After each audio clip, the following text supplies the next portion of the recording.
precisa saber fazer adequadamente, de forma segura, o manejo desse paciente quando ele chegar para você no pronto-socorro, e ele vai chegar, porque ele é o paciente mais recorrente.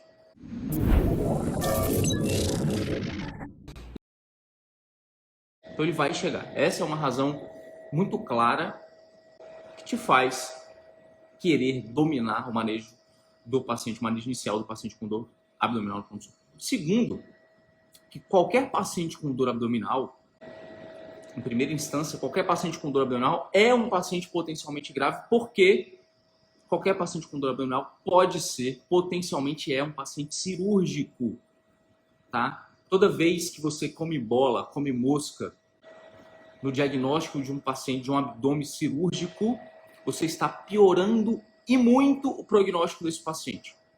Se você está frente a um abdômen agudo infeccioso, por exemplo, um paciente com apendicite, diverticulite, e você protela por 24 horas o diagnóstico desse paciente, você está piorando e muito. O paciente com apendicite pode estar mudando de fase.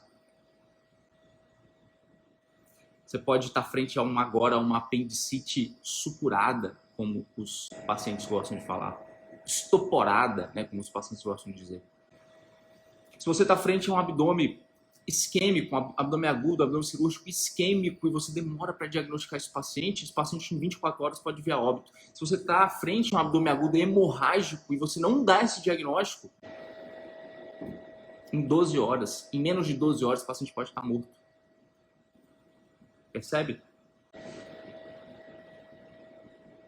É extremamente importante, então você precisa dominar este paciente, este manejo. Vou te contar uma coisa, uma história real, é uma história que aconteceu comigo na residência de cirurgia geral, na R1. E presta atenção, o que eu vou te contar dessa história aqui não é instrumento de julgamento de ninguém, nem de mim, nem de colegas e tudo mais. É um exemplo da importância de você abrir os seus horizontes, abrir o seu leque. Vou te contar, eu contei uma história para você ontem, na live do Dr. Asco, não sei se você estava de manhã, eu vou te contar uma agora. Eu quero que você preste muita atenção nos detalhes dessa história. Quando eu era R1 de cirurgia geral, eu estava na metade do R1 de cirurgia geral, e se você não sabe, que você chegou aqui por agora e tudo mais, eu trabalhei durante 3 anos antes de entrar na residência. Então, dei plantão durante 3 anos, né? Dei muito plantão durante 3 anos, especialmente no primeiro ano. Então, eu já tinha uma bagagem boa, assim, tinha segurança no pronto-socorro, dava plantão há muito tempo já e tal. Muito tempo, né? 3 anos, assim. Me deu uma base muito boa, me dava uma tranquilidade muito grande, tanto é que quando eu entrei na residência de cirurgia geral, eu já dava plantão lá no pronto-socorro, na clínica, como a gente fala. E eu observei um padrão muito interessante. Meus colegas, nós éramos 12 residentes, né? Meus colegas que entraram na residência sem trabalhar antes, e essa é uma das razões que eu sou defensor de você trabalhar antes, né? Não obrigatoriamente, mas eu acho interessante. Eles começaram a criar uma visão muito estreitada da medicina, porque eles começaram a ver, dentro da cirurgia é muito comum isso, você vê sempre os mesmos pacientes, as mesmas doenças, as mesmas queixas. As queixas acabam, a grande maioria delas acaba se repetindo demais. Hérnia e vesícula, a cirurgia que a gente faz todos os dias, várias vezes por dia. A demanda é muito grande. Eu comecei a observar um estreitamento desse leque de possibilidades em relação a hipóteses diagnósticas. Então, basicamente, comecei a perceber que, toda dor abdominal que chegava, toda dor abdominal que chega em pulmão direito é colestite. E até que se prove o contrário, você tem que pensar nessa hipótese diagnóstica, mas você não pode se limitar a isso, tá? A importância do raciocínio clínico, tá?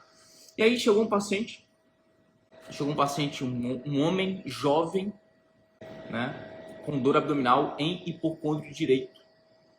Aí ele foi avaliado, atendimento inicial, o paciente estava febril, pediram exames do paciente, né, ele tinha uma leucocitose com desvio, e uma ultrassonografia, um exame de imagem, que não mostrava cálculo, mas mostrava uma lama biliar e tudo mais.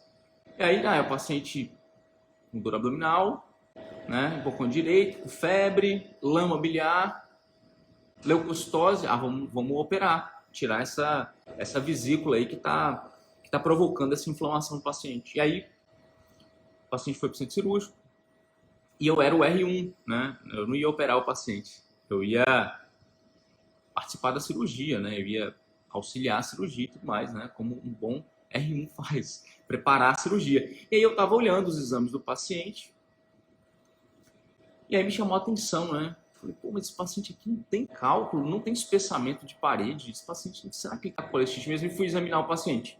E aí, rapidamente, né, ali na mesa de cirurgia, o paciente já estava na mesa coletando história, anamnese, o que aconteceu, como que começou.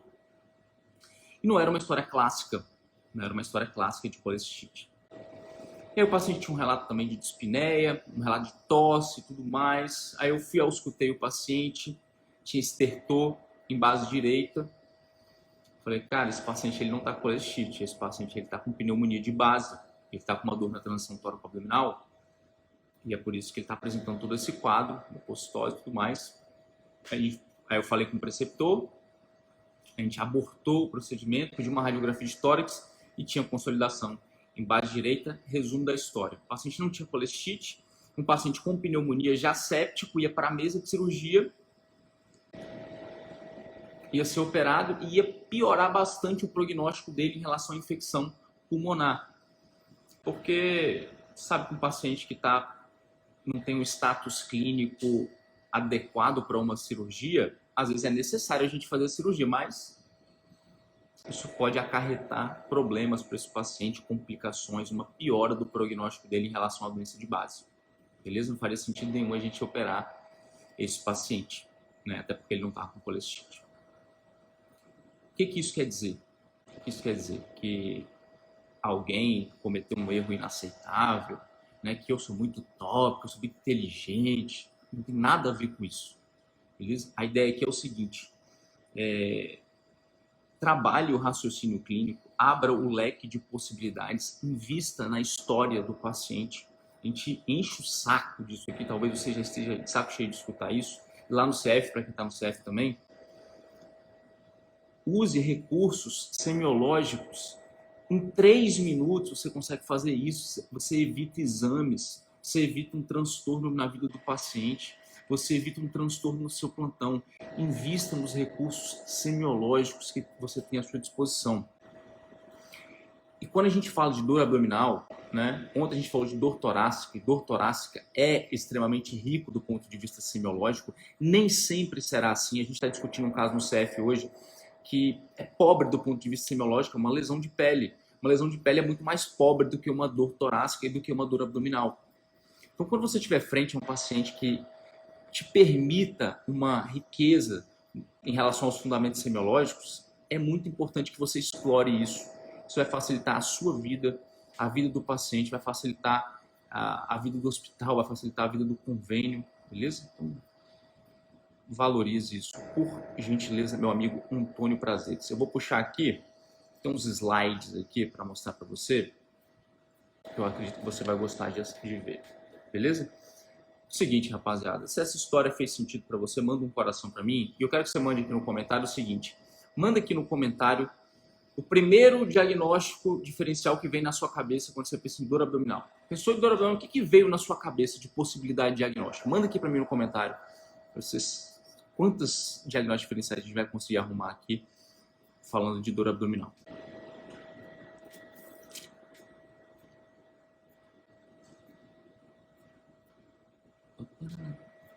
Nossa, tá bem para trás. Manda aqui para mim. Boa. Tá quase.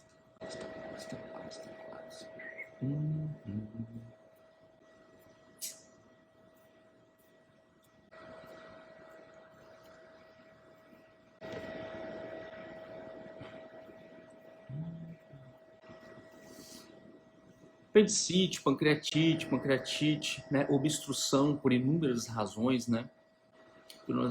Colecistite, apendicite, aneurisma de aorta, pancreatite, úlcera, né? E a úlcera pode ser também em vários lugares, né? Úlcera gástrica, úlcera em duodeno, pancreatite, verticulite, colelitíase, infarto mesentérico, bem incomum, mas é uma excelente hipótese diagnóstica. Colecistite, cisto roto, vermes, excelente. Vermes, né? O verme em si, a nossa preocupação em relação à verminose, e é bem incomum acontecer isso também, mas a nossa preocupação é fazer um abdômen agudo obstrutivo, né? Você deve ter visto alguns vídeos aí nessas páginas de medicina, sei lá, de humor e de coisas escandalosas, esdrúxulas aí, de paciente que tem tanta verminose no trato gastrointestinal que ele faz uma obstrução grave, aí você vê saindo aquele tanto de verme assim, na barriga, hérnia, com certeza, uma hérnia estrangulada, com certeza vai dar dor abdominal, beleza? Só que aqui, como a gente, nosso encontro aqui dura cerca de 60 minutos, né? Eu vou explorar com você diagnósticos sindrômicos e não diagnósticos específicos, porque eu quero que você entenda uma coisa importante. Em primeira instância, algo que a gente fala muito no CF, se você é do CF, você vai lembrar disso. Seu objetivo inicial, eu falei isso na live ontem, seu objetivo inicial no pronto-socorro não é dar o diagnóstico etiológico do paciente. Entenda isso agora. Entenda isso agora. Talvez você tenha sido levado a acreditar nisso. No pronto-socorro, a gente faz gerenciamento de risco. O seu objetivo inicial no pronto-socorro é avaliar gravidade. É você conseguir projetar a possibilidade desse paciente ser um paciente grave, de ser um paciente cirúrgico. Se você conseguir diferenciar um paciente grave de um paciente não grave, seu primeiro objetivo está cumprido. Isso é muito mais importante do que você se preocupar exatamente em dizer que esse paciente está com apendicite ou com diverticulite. Beleza? Porque se ele for um paciente grave, você vai ter que manejar esse paciente da mesma forma. Você vai ter que levar ele para emergência, fazer o MOV, dar volume, iniciar antibiótico. Esse é o seu papel a nível de pronto-socorro. Não é você que vai abrir, pelo menos no pronto-socorro, não é você que vai fazer a laparotomia do paciente. Você consegue compreender isso? O seu principal objetivo é projetar gravidade. É conseguir discernir um paciente grave de um paciente não grave. E aí, em segunda instância, né, utilizando estratégia que a gente vai conversar aqui, enquadrar o paciente num diagnóstico sindrômico, para aí sim, se for possível, fechar um diagnóstico etiológico para esse paciente, sendo ainda mais assertivo, ainda mais específico. Beleza? Mas não se prenda tanto nos detalhes. Faça aquilo no pronto-socorro, faça aquilo que vai mudar o prognóstico do paciente. É isso que é importante, beleza? O resto é ego, tá? O resto é ego. Pronto-socorro é gerenciamento de risco, beleza? Se isso faz sentido para você, manda um coração para mim, você sabe que eu gosto, porque eu vou mutar aqui os comentários para puxar slides com você. Tá falando da importância da semiologia, quando a gente está falando de dor abdominal, então entenda uma coisa extremamente importante. Quando eu estou falando de localização da dor abdominal, não adianta você falar para mim que a dor é no abdômen, isso não faz sentido. Você não pode fazer isso mais. Você não pode estar lá no internato e falar, o paciente está com dor abdominal. Isso é inaceitável. Você está assistindo essa live agora, você nunca mais vai fazer isso. Localizar a dor no abdômen é dizer exatamente onde é essa dor. Epigastralgia, hipogastralgia, dor em fossa ilíaca direita, dor em fossa ilíaca esquerda, hipocôndrio direito, transição tóraco-abdominal, flanco, hemiabdômen esquerdo, hemiabdômen direito, mesogastro. Isso faz diferença. Isso te aproxima e te afasta, não exclui. Te aproxima e te afasta de hipóteses diagnósticas. E a importância de você utilizar os recursos semiológicos a seu favor é que apenas uma característica semiológica não irá te levar ao diagnóstico. Se eu te falo que a dor é em hipocôndrio direito, não quer dizer que é colecistite. Eu te contei essa história já. Se eu te falo que o paciente está com dor em fossa ilíaca direita, não é apendicite. Só que quando você somar 10 recursos, 10 características, aí sim você vai conseguir dizer ou se aproximar demais de uma hipótese diagnóstica. Você vai conseguir dizer com muito mais clareza. Se essa dor, por exemplo, começou em mesogastro e irradiou para a fossa ilíaca direita, é um paciente homem, está com febre, hiporexia, anorexia, e não tem queixas urinárias, muito provavelmente você está frente a uma apendicite. E aí você pode ter muito mais clareza, muito mais tranquilidade para afirmar isso. Faz muita diferença para mim se o meu paciente ele tem uma dor em mesogástrico, tem uma dor abdominal que irradia para dorso. Eu tenho que pensar na possibilidade de um aneurisma roto de aorta abdominal. Uma dor abdominal, dor em barra, uma dor abdominal, falando de qualidade, mas uma dor abdominal em mesogastro, em epigastro, que irradia para dorso. O que tem lá atrás também, reto peritônio? Pâncreas, eu tenho que pensar em pancreatite. Então, quando eu localizo exatamente, especificamente onde é essa dor, e se ela irradia ou não, e para onde essa dor está indo, eu começo a me aproximar e eliminar hipóteses diagnósticas. Se eu estou frente a uma dor de baixa intensidade, de pouca intensidade, é possível sim que eu esteja frente a um abdômen cirúrgico, mas é mais improvável. Você vai concordar comigo que uma dor muito intensa, uma dor 10 de 10, vai chamar muito a minha atenção. E esse paciente também, não necessariamente, é um abdômen cirúrgico, mas esse paciente vai ligar o meu alerta máximo. O paciente que está com muita dor no pronto-socorro, automaticamente, independente da queixa, ele já chega sendo uma ficha amarela no protocolo de Manchester, porque isso é extremamente importante. Então, a intensidade da dor, mais uma vez, que fique claro para você, ela não vai ser a coisa mais importante, ela não vai definir conduta, não vai definir nada, mas somando com outras características semiológicas, ela vai ser de grande valia para mim, eu tenho que valorizar isso. Só para dar um exemplo para você, eu não uso a régua de dor de 1 a 10, eu não uso. Eu questiono o paciente, você está sentindo pouca, média ou muita dor? Como está a sua dor hoje? Fraca, média ou forte? O paciente, no meu entendimento, o paciente ele tem muito mais facilidade para poder expressar isso. Você fala, de 0 a 10, quando você está sentindo, o paciente... Eu percebo que ele costuma ficar meio perdido. Há muito tempo eu não uso régua de dor, não tem problema usar. Tá? O Porto falou que é bom usar, você pode continuar usando, é uma forma como eu faço. Tá? Você vai concordar comigo que uma dor que se iniciou no abdômen há 6 meses é uma dor ambulatorial crônica. Uma dor que se iniciou há 1 hora e levou o paciente até o pronto-socorro é uma dor que me preocupa muito mais. Nenhum paciente com gastroenterite vai para o pronto-socorro em 1 hora. Esse paciente ele passa um dia com diarreia em casa.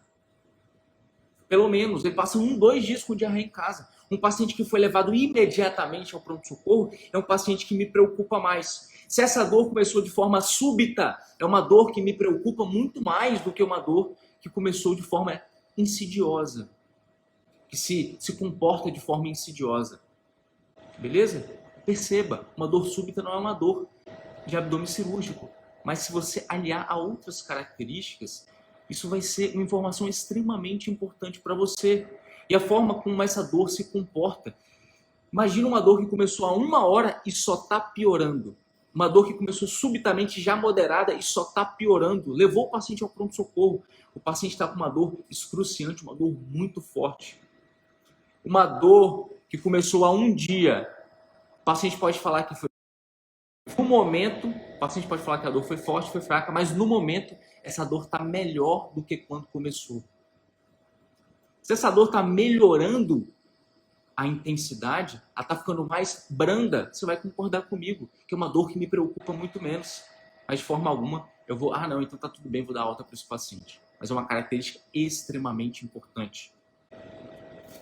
Quanto tempo dura essa dor? Qual a frequência dessa dor? Estou com essa dor há 6 meses e vem 1 vez por mês. Eu vim aqui no pronto-socorro hoje que eu quero investigar, eu quero fazer uma tomografia, eu quero fazer uma ressonância.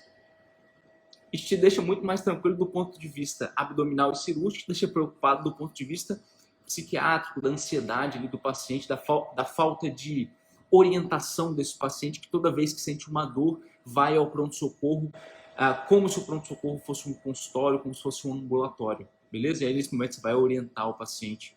Se o meu paciente apresenta sintomas associados, isso é extremamente importante. E eu vou te dar um sintoma associado para cada diagnóstico sindrômico que a gente for discutir.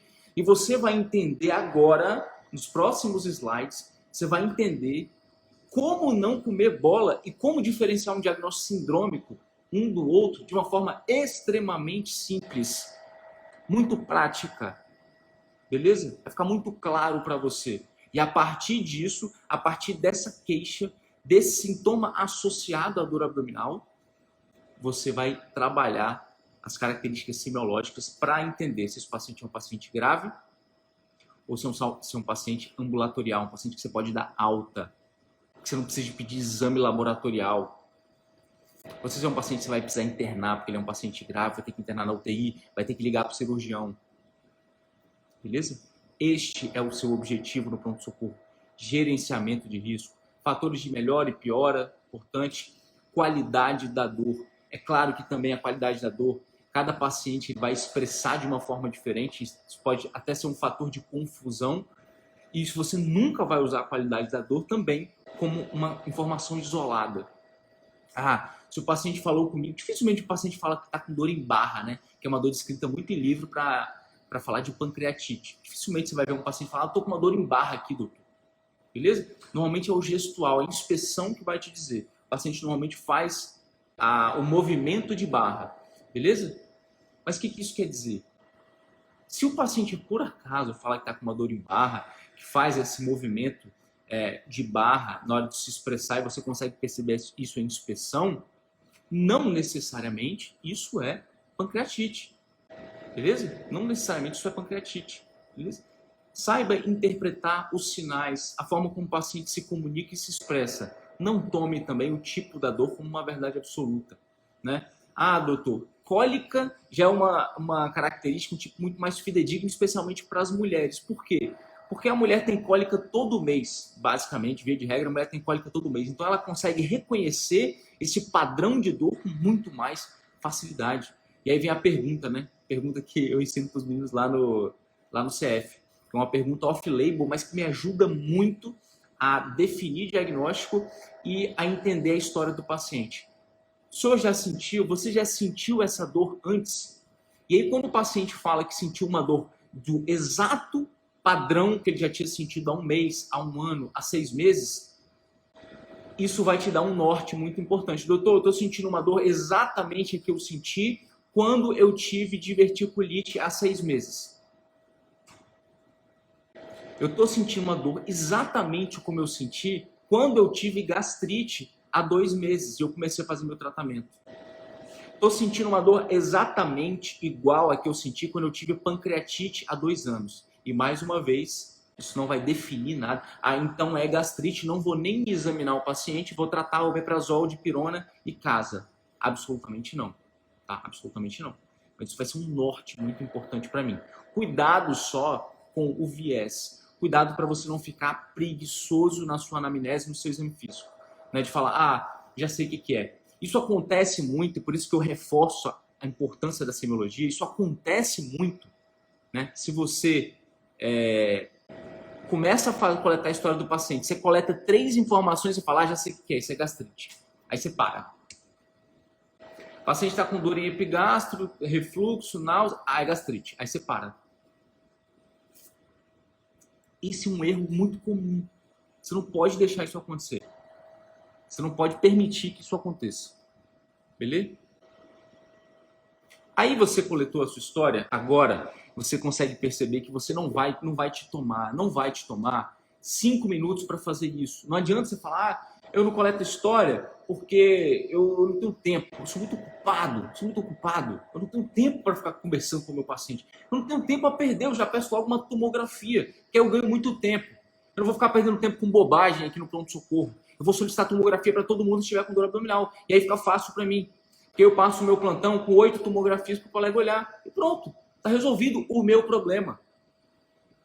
O que você não consegue entender, talvez ainda, é que pedir tomografia sem indicação para todo mundo que chegar no pronto-socorro vai tumultuar também a sua vida. Não só a vida do colega que está passando plantão, não só das meninas ou dos brother da enfermagem. E não só a vida do paciente vai tumultuar também a sua vida. Esse paciente vai ficar atrás de você, ele vai ficar 3 horas no pronto-socorro, ele vai estar sentindo dor, ele vai pedir para ir embora, ele vai ficar perguntando se o laudo da tomografia chegou. Você nunca vai conseguir zerar o PS se você fizer isso. Beleza? Coletou a história. E agora, Igor, tá bom, né? Tá bom? Não, você tem que examinar esse paciente. Você tem que examinar todo o paciente. Eu vou te dizer uma coisa aqui, né? De uma forma muito... Vou ser bem sincero com você, né? Existe a lenda que reza que o cirurgião não usa esteto, né? O cirurgião não usa esteto porque não faz diferença para o cirurgião. Existe essa lenda, e não é uma lenda, na verdade, isso é extremamente recorrente, né? Quando eu estou de plantão na cirurgia, por exemplo, eu faço plantão de clínica, de UTI, cirurgia vascular. Quando eu estou de plantão na cirurgia geral, por exemplo, dificilmente eu uso um esteto. Isso é verdade. Tá? Dificilmente eu uso um esteto. Isso é a realidade. Dificilmente eu uso esteto. Agora, isso não quer dizer que eu abomino esteto. Esteto é muito importante. Quando você está estou de plantão lá na emergência, eu uso muito esteto. Muito importante. Por quê? Porque quando eu estou de plantão na cirurgia, chega queixas abdominais recorrentes, onde o esteto vai me ajudar muito pouco. Pelo menos ali a nível de pronto-socorro. Beleza? Quando eu preciso, eu pego... Eu não tenho esteto. Eu tenho esteto há muitos anos. Eu uso sempre o esteto lá do postinho de enfermagem. Eu pego o esteto e eu escuto o paciente. Quando preciso, eu faço isso. Tórax, especialmente, né? Que é extremamente relevante ao escuto tórax. Beleza? Eu vou partir para o exame físico. O que é o exame físico do paciente com dor abdominal?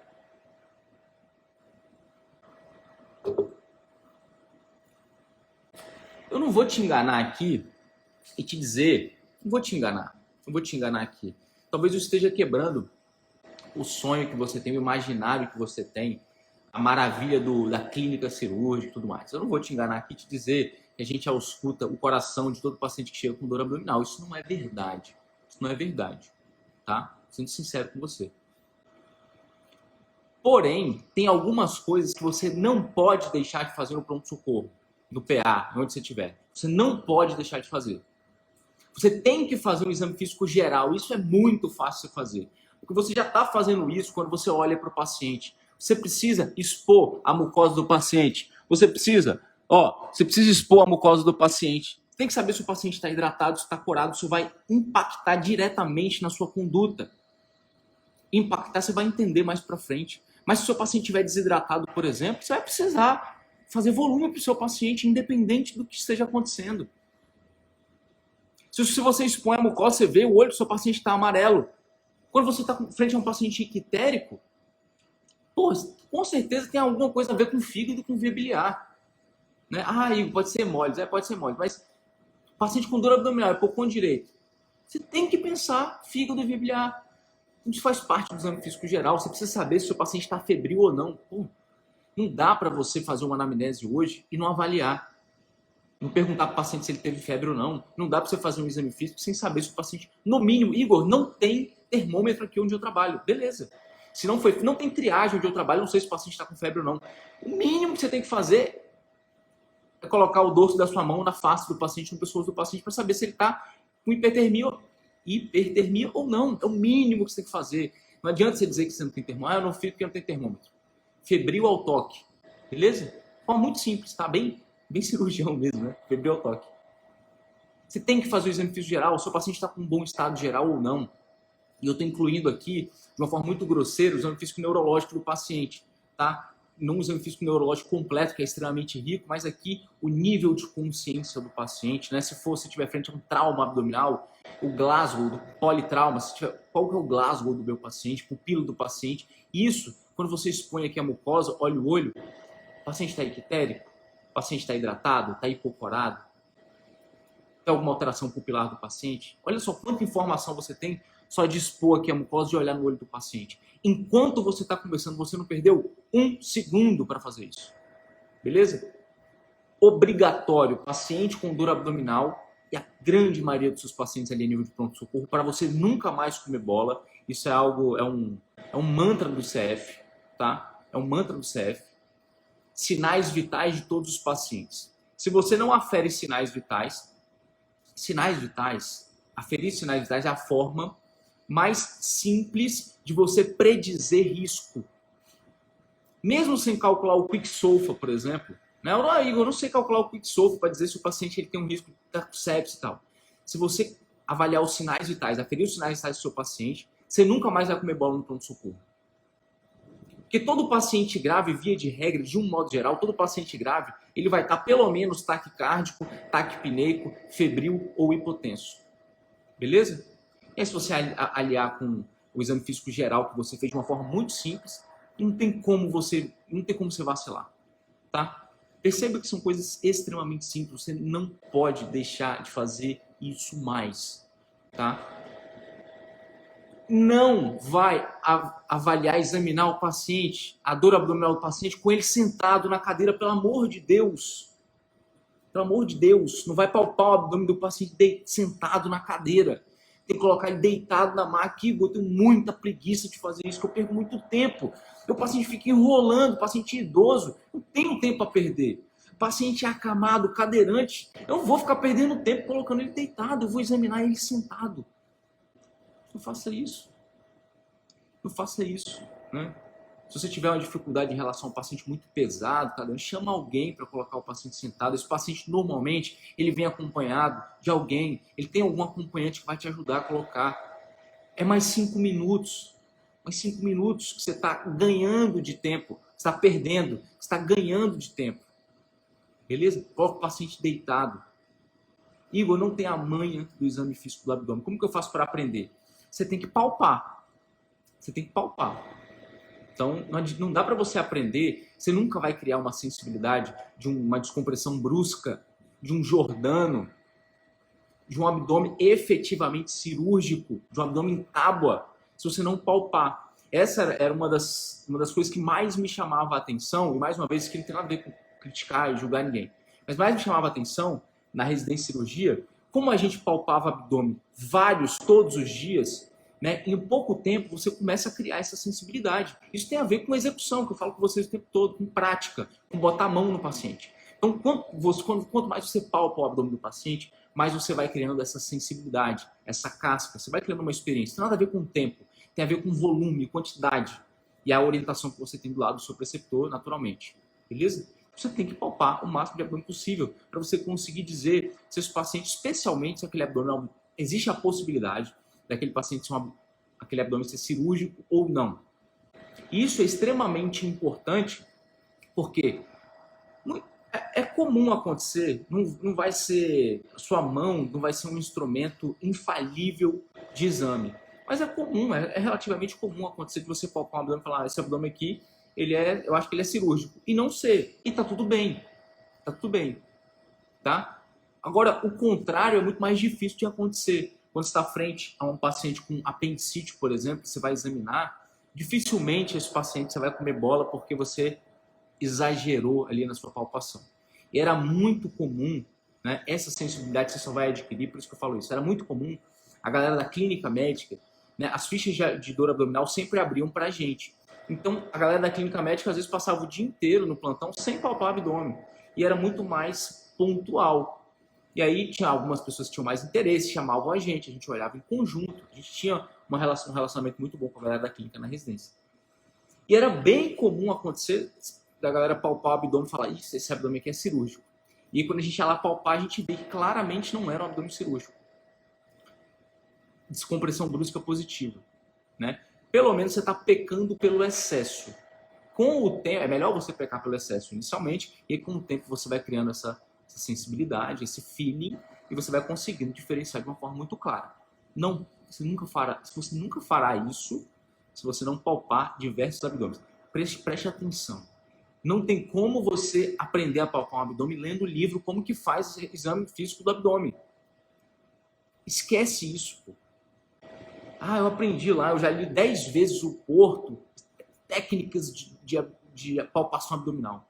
Você nunca vai. E aí você vai continuar até hoje auscultando o abdômen para ver se o paciente está com hidroaéreo e tudo mais. Você pode até fazer isso, né? Tem o seu esteto lá, mas o que impacta profundamente o exame físico do abdômen é a palpação, é o mais importante. Beleza? Estratégias de palpação, estratégias para diferenciar o abdômen cirúrgico do abdômen não cirúrgico. Que eu não vou conseguir ensinar aqui para vocês, porque é muita coisa. Mas é muito mais do que você ter um esteto pendurado no pescoço. Valorize a prática, valorize a execução do conhecimento que você adquire através do seu livro. Você sabe, teoria sem prática é inútil. Pelo menos dentro da medicina. Para fazer prova, não. Para fazer prova é útil. Né? Mas para a vida real é inútil. Teoria sem prática é inútil. Teoria sem prática é um conhecimento que vai se perder rapidamente no tempo se você não o executá-lo. Beleza? Se isso faz sentido para você, manda um coração para mim. Manda um coração para mim, porque agora eu vou entrar num assunto bem polêmico. Vou botar uma água aqui. Vou até me hidratar um pouco aqui, enquanto você manda um coração para mim, porque vou entrar num assunto bem polêmico. Vou adentrar num assunto bem polêmico.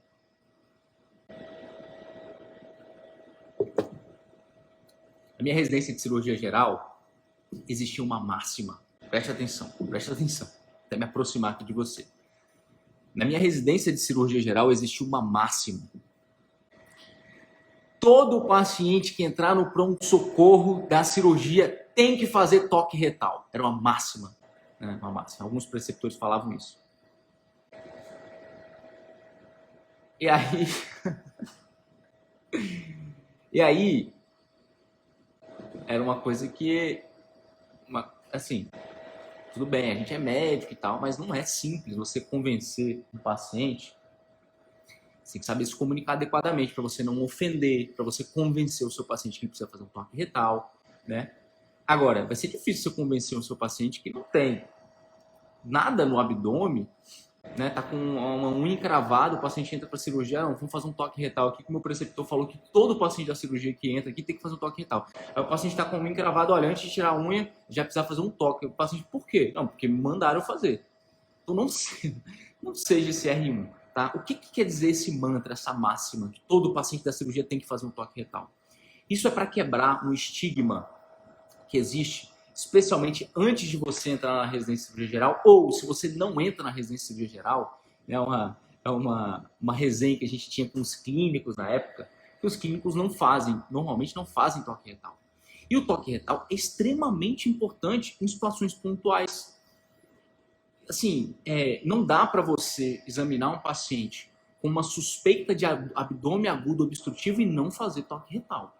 É inaceitável. Eu espero que você, a partir de hoje, não cometa mais esse delito, porque se eu ficar sabendo, eu vou chamar a polícia para você. Se eu ficar sabendo que você examinou um paciente com suspeita de abdômen agudo obstrutivo e não fez toque retal, eu vou ligar para a polícia, vou te denunciar.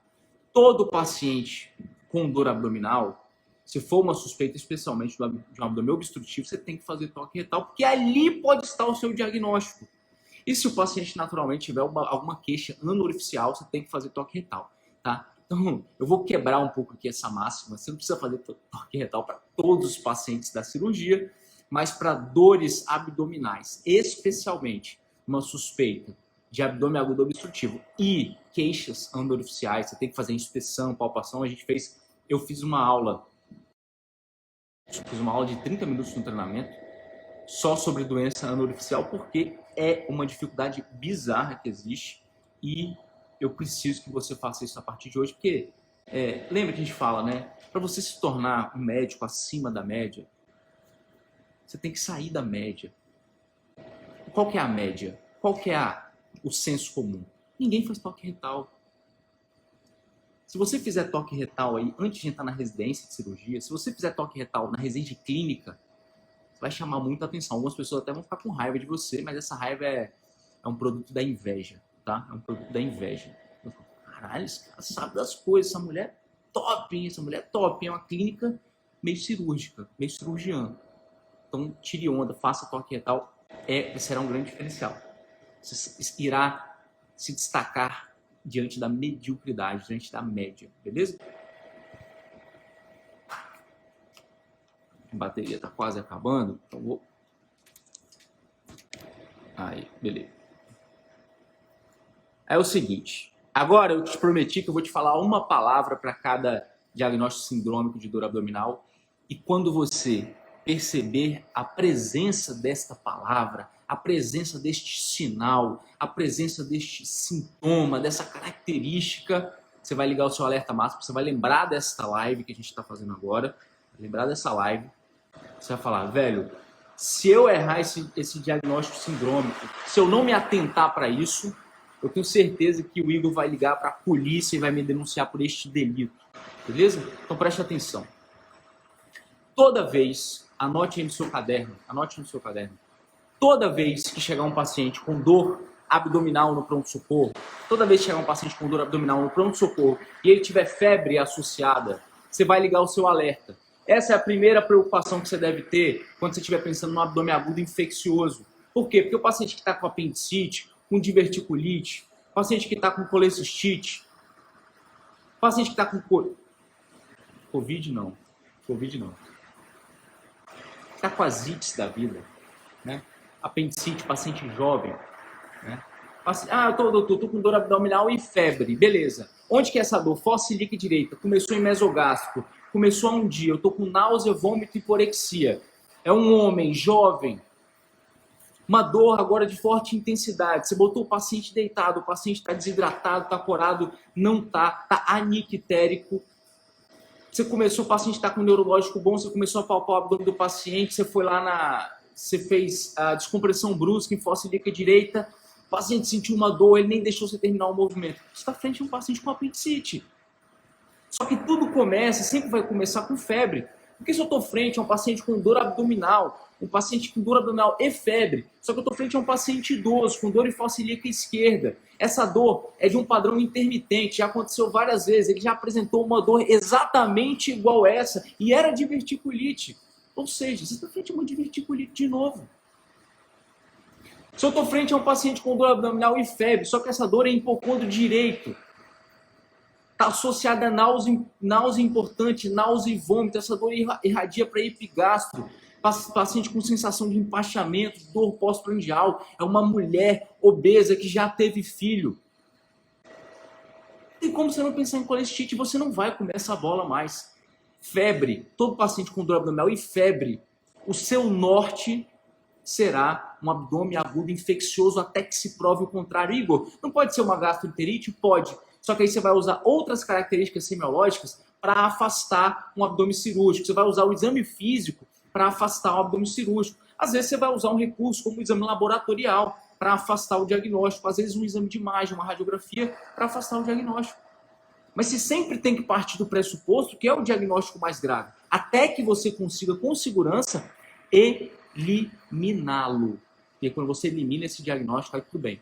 Manda o paciente para casa sem medo e sem dó. Sem medo de perder o CRM, sem medo de ser processado. Beleza?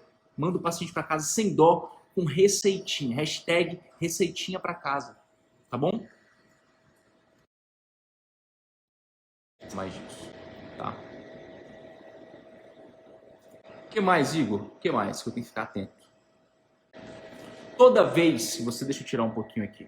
Se isso faz sentido para você, Jéssica, Lúcis, manda um coração para mim. Você sabe que eu fico muito feliz quando você manda um coração para mim, porque toda vez que chegar um paciente com dor abdominal no pronto-socorro e essa dor tiver associada, essa dor for uma dor anginosa, ou seja, lembre-se que angina não é só no coração, né? O que é uma dor anginosa? Uma dor anginosa é aquela dor provocada pelo esforço, pela demanda local de oxigênio. Ou seja, o paciente fica estressado, faz exercício físico, vem a demanda aqui para o coração, para ele bombear mais, o paciente sente angina, dor no peito. O paciente caminha, sente dor em panturrilha, tipo queimação, demanda de oxigênio para os membros inferiores. O paciente tem claudicação intermitente da ópia, uma doença isquêmica, uma doença arterial oclusiva periférica. E se o meu paciente ele se alimenta e logo depois de se alimentar, ele sente dor na região abdominal, eu estou frente a uma angina. É uma queixa anginosa do abdômen, dos vasos do abdômen, da artéria mesentérica. E normalmente essa queixa, essa obstrução é uma obstrução crônica, um paciente tabagista. E aí você vai somando as informações semiológicas que a gente já discutiu e você vai chegar no seu diagnóstico, ou pelo menos você vai suspeitar desse diagnóstico. Quando essa dor abdominal, essa angina, é uma angina, uma dor súbita no abdômen, não estou frente mais, estou crônica. Estou frente a um paciente com dor aguda, dor súbita, isquêmica. Você precisa ligar o seu alerta, você precisa pensar num abdômen cirúrgico de origem, de etiologia isquêmica. Você precisa enquadrar ele nesse diagnóstico sindrômico. Porque esse paciente aqui, quanto mais você demora para dar o diagnóstico dele, pior e muito pior e rapidamente pior é o prognóstico desse paciente. Beleza? Quando eu estou frente a um paciente com dor abdominal, um pós-operatório de aorta abdominal, um pós-operatório de uma cirurgia muito grande, um paciente internado numa UTI, um paciente idoso, eu tenho que aventar a possibilidade de colite. Esses diagnósticos aqui, galera, são muito difíceis, tá? É muito difícil. Eu quero que você suspeite, avente a possibilidade desses diagnósticos, para que você consiga, talvez você tenha muita dificuldade em fazer esse diagnóstico aí, até para o cirurgião, né, até para o cirurgião vascular. É difícil sim, é difícil, tá? Então não se cobre tanto a respeito disso. Agora, se cobre em relação a pensar na possibilidade, lembrar da angina, lembrar da dor súbita abdominal. Lembrar do paciente com pós-operatório de aorta abdominal, paciente grave, internado em UTI, hipovolêmico, baixo débito, idoso. Esse paciente tem que ligar o seu alerta. Começou com dor abdominal, começou com distensão abdominal. Você tem que suspeitar de um abdômen agudo isquêmico. Beleza? Está quase acabando nosso tempo aqui, né? Toda vez que você estiver frente a um paciente com dor abdominal e esse paciente estiver apresentando distensão abdominal, toda vez que você estiver frente a um paciente com dor abdominal e tiver distensão abdominal associada, o paciente vai relatar isso. Você vai perceber isso antes do paciente deitar para você examinar. Você vai perceber o abdômen dele distendido. E é isso que vai estar incomodando. Doutor, minha barriga está muito inchada. Ele está com o abdômen distendido. E aí, aliado a então distensão abdominal é igual ao abdômen agudo obstrutivo? Não. O paciente pode estar constipado. Beleza? Você já ficou constipado, né? Você já ficou constipado comendo churrasco 10 dias seguidos? Quando você sai de casa, quando eu tô fora de casa, eu consigo ir no banheiro quando eu tô fora de casa. Aí você fica constipado. Seu abdômen distende. Aí você fica batendo assim no hipogastro, falando, ai, eu engordei muito nessas férias. Tudo bem, mas toda vez que o paciente chegar no pronto-socorro com distensão abdominal, você tem que ligar o seu alerta. E aí, o que vai estar associado a isso?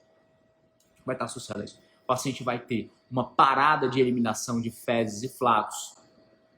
O paciente pode ter uma diarreia paradoxal, que é um fator de confusão, pouca gente consegue compreender isso. Mas, o paciente está com diarreia, então ele está com uma gastroenterite. Não, pode ser uma diarreia paradoxal. Você vai ficar ligado na distensão abdominal. E aí, aqui, não dá para você mandar um paciente com uma distensão abdominal importante, com dor abdominal, sem fazer um exame de imagem, sem fazer exames laboratoriais e um exame de imagem. Por quê? Aqui você vai conseguir diferenciar, né? Você vai conseguir observar alguns padrões na radiografia do paciente. Olha que imagem bonita. Isso aí não é um paciente não pode estar bem com uma radiografia dessa. Igor, eu não consigo olhar a radiografia de abdômen. Eu também tinha uma dificuldade muito grande antes de entrar na residência de cirurgia. Como que você faz para melhorar isso? Mesma coisa que você faz quando você está querendo aprender a examinar um abdômen, palpar um abdômen. Você tem que ver várias vezes. Assistir várias vezes. Pode ser assistir aulas várias vezes ou olhar diversas radiografias, especialmente as normais. E aí você começa a olhar as alteradas e começa a entender as alterações importantes. Né? Esse padrão em empilhamento de moeda, isso você consegue observar, né? Envolvendo todo o abdômen do paciente, isso aí é delgado, beleza? Então a obstrução desse paciente é uma obstrução mais baixa. Uma obstrução de final de delgado, de transição iliocecal, né? Uma obstrução de cólon, beleza? Uma obstrução de sigmoide reto, obstrução baixa. Consigo ver todo delgado. Se fosse uma obstrução alta, você não conseguia ver distensão, você não conseguia ver gás em todo o abdômen, em todo o delgado do paciente. É um padrão de empilhamento de moedas, isso aí, tá? Você pede uma radiografia aí do seu paciente, você tem que lembrar o seguinte: pedir radiografia, raio-x de abdômen agudo. Por quê? Raio-x de abdômen agudo, ele faz a radiografia do tórax do paciente, que você consegue ver abdômen superior ali, bolha gástrica, você consegue ver aqui em cima, né? Você consegue ver transverso, beleza? Importante você solicitar, você consegue ver pneu petônio, tá? É importante. Agora, você tem que solicitar também do abdômen, deitado em pé. Por quê? Essas linhas retas, se você observar bem, tem várias distensões aqui, a imagem em preto que você está vendo, com uma base retilínea. Por que essa base retilínea? Porque o seu paciente ele está em pé. E aí o gás se acumula, ele forma um nível hidroaéreo. Isso é água. Porque você tem gás e você tem líquido também. Beleza? Tem gás e líquido dentro do delgado do paciente. Você vai conseguir observar níveis hidroaéreos também, beleza? Quando você tem mais de 3, anota isso aí, quando você tem mais de 3 níveis hidroaéreos, Isso já é preocupante, você vai ligar o seu alerta. Aqui você está vendo um sinal clássico aí, relativamente não é tão comum na prática, mas já vi diversas vezes, talvez você ainda veja, né? Padrão em grão de café, né? Uma torção de sigmoide, beleza? O sigmoide solto, normalmente sigmoide de paciente idoso, ele torce em torno do seu próprio eixo e você vê esse padrão de grão de café, cheio de gás aí no interior do sigmoide, do cólon deste paciente, beleza? E por fim, mas não menos importante, toda vez que chegar um paciente com dor abdominal, esse paciente estiver pálido, por isso você tem que, às vezes você consegue ver, o paciente está branco, né? Branco, às vezes o paciente é claro, às vezes o paciente tem a pele escura, às vezes o paciente tem a pele clara, mas você consegue perceber o paciente mais branco, né? Aquela face pálida, e você expõe a mucosa, você vê que o paciente está hipocorado, o paciente tem uma queixa de adinamia, de fraqueza, beleza? Isso pode ser tanto agudo quanto crônico, pode ser tanto súbito quanto lento. Se for súbito é muito mais preocupante, esse paciente está perdendo sangue muito rápido. E você não pode, pelo amor de Deus, você não pode comer mosca desse paciente. Não vai dar tempo de eu te contar uma história que eu vou contar para você na próxima live. Não vai dar tempo de eu te contar uma história, mas eu vou te contar numa próxima oportunidade, beleza? Mas toda vez que o paciente com dor abdominal entrar pálido, branco, palidez, fraqueza, adinamia, hipocorado, taquicardia, hipotensão, você já identificou sinais de gravidade, sinais vitais ali, palpou o abdômen, pode ser um pouco inespecífico, mas esse paciente não está bem não, esse paciente está grave. E esse paciente está sangrando em algum lugar. E deve ser na barriga. E aí, antes mesmo de você ligar para o cirurgião, de você pedir tomografia, o que você tem que fazer? Leva o paciente para emergência, monitoriza, se precisar oferta O2, pega um acesso venoso periférico calibroso ou um acesso central, começa volume, começa a noradrenalina, transfunde sangue. Isso aí não é o cirurgião que faz, não. Isso aí é você que faz. Isso é você que faz. Beleza? E é por essa razão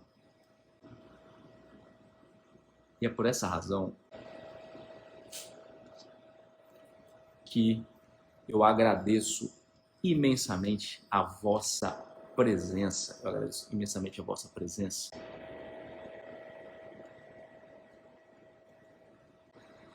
Não consigo mais puxar. Porque você está comigo aqui, vocês 138 pessoas, 130 futuras máquinas de salvar vidas, eu agradeço imensamente a sua presença.